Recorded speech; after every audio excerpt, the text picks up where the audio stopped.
हरे कृष्णा। तो आप जानते हैं कि हम सबके अंदर 6 प्रकार की कमियां होती हैं। काम, क्रोध, लोभ, मोह, मद, मात्सर्य, जिसकी वजह से हम अपने मनुष्य जीवन का उद्धार नहीं कर पाते हैं और ऐसे ही आते हैं और ऐसे ही चले जाते हैं इस संसार से। तो इसके लिए हमें, जो समझदार व्यक्ति है वो क्या करेगा, वो इस 4 स्टेप्स को फॉलो करेगा। ABCD। A for association of devotees, यानी कि वो ऐसे लोगों का संग करेगा, ऐसे भक्तों का संग करेगा जो भगवान की भक्ति में नित्य ही काम करते रहते हैं, जो भगवान की नित्य भक्ति करते हैं। वो आपको सही ज्ञान देंगे कि आपको कैसे अपना जीवन को आगे लेके जाना है, क्या सही है क्या गलत है, आप कौन है, आपका किससे संबंध है।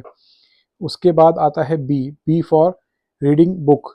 तो हमें सारा सही ज्ञान जो है वो शास्त्रों से मिलता है।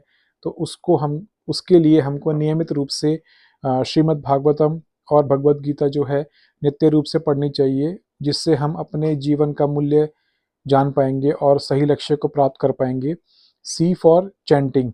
चैंटिंग मतलब भगवान का नाम जप करना, जैसे कि हरे कृष्ण कृष्ण कृष्ण हरे हरे, हरे Ram Ram Ram Hare Hare.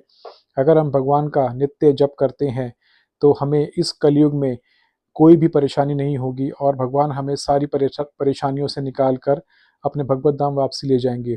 D for devotional diet. Devotional diet मतलब भगवान को भोग लगाया हुआ प्रसाद ही हमें ग्रहण करना चाहिए, क्योंकि जो लोग भगवान को भोग लगाकर प्रसाद नहीं खाते हैं, भोजन नहीं करते हैं, वो पाप ही खाते हैं और डेली नया पाप जोड़ते हैं अपने साथ। तो इसीलिए हमको भगवान को भोग लगाकर प्रसाद खाना चाहिए, खाना खाना चाहिए, जिससे हमारे अंदर, हमारे ब्रेन में जो टिश्यूज़ होते हैं वो ग्रो करते हैं। हमको सोचने समझने की शक्ति आती है कि हमारे लिए क्या सही है क्या गलत है, जिससे हम अपने भविष्य का कल्याण कर सकें, अपने आसपास के लोगों का कल्याण कर सकें। तो यही हमारा आज का टॉपिक है। आप प्लीज़ इसको समझने का प्रयास कीजिए और अपने जीवन को सफल बनाइए, इस मनुष्य जीवन को सफल बनाइए जो बहुत ही कीमती है, बहुत मुश्किल से मिलता है 84 लाख योनियों के अंदर। तो आप सदैव इन ABCD वाला स्टेप को फॉलो कीजिए और हमेशा खुश रहिए। हरे कृष्णा।